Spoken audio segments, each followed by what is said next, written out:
Au Cameroun, alors que le feu vert a été donné lundi pour le dépôt des candidatures à la présidentielle d'octobre prochain, ce n'est qu'à partir du jeudi 17 juillet que les choses ont pris de l'ampleur avec le dépôt de la candidature du président sortant Paul Biya par son mandataire Jean Nkwete.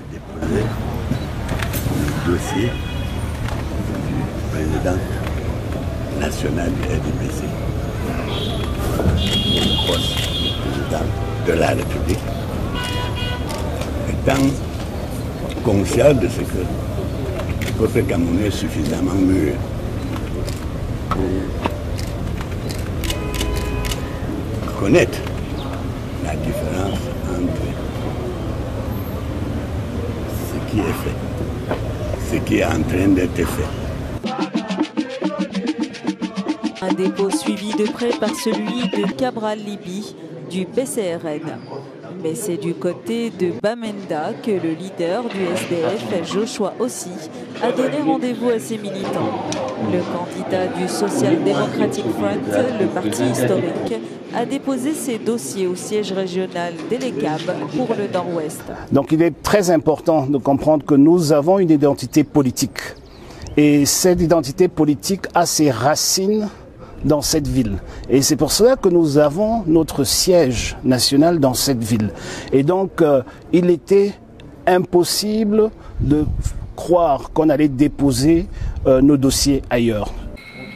Les événements ont pris une autre tournure ces dernières 24 heures, surtout ce vendredi avec le dépôt de la candidature à Yaoundé de Bello Bouba Megari, actuel ministre du gouvernement Paul Biya pour le compte de l'UNDP.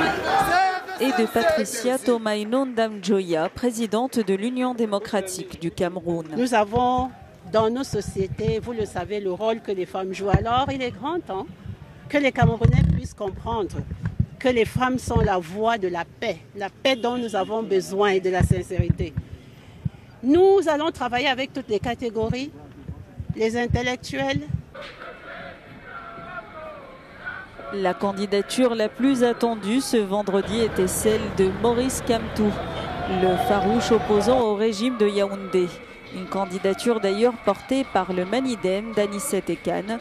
Maurice Kamtou, qui fait sensation en déjouant tous les pronostics, ne s'est pas exprimé face à la presse, donnant rendez-vous ce samedi au siège de son parti en compagnie d'Anicet Ekane pour une conférence de presse.